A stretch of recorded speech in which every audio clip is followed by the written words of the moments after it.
Bonjour à tous, je m'appelle Listarato Biolena, je suis étudiant en langue et littérature française à l'Université Gadjah Mada. Mon numéro d'étudiant est 21 48 30 01 SA 21 28 et 3. Aujourd'hui, je vais vous parler mon mémoire intitulé Une perspective féministe sur le conflit identitaire et l'autonomie personnelle dans la petite dernière de Fatima Daas.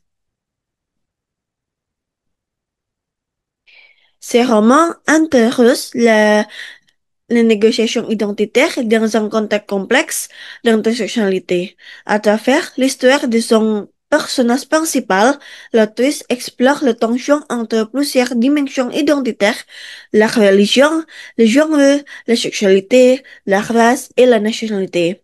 Alors, des questions guide notre analyse. C'est numéro un, c'est comment la négociation identitaire du personnage principal se manifeste. Et numéro deux, c'est quel discours le roman propose tel sur les immigrés musulmans queer en France. Pour analyser ce conflit, je m'appuie sur la théorie de l'intersectionnalité développée par Kimberly Crenshaw, notamment dans ses articles. Numéro un, c'est démarginaliser l'intersection de la race et du sexe. Numéro 2, c'est cartographie le marque.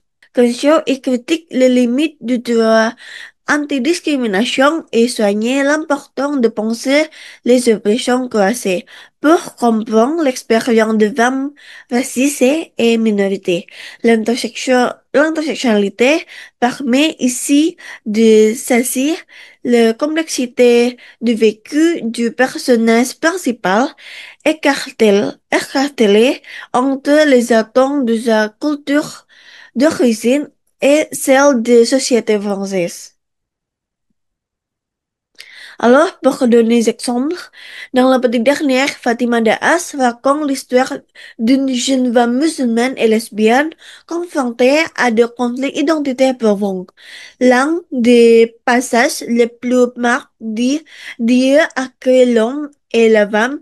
Dieu n'a pas qu'une une vie veut ressembler à un garçon. Cette citation illustre la pression exercée par l'autorité religieuse sur le nom du genre.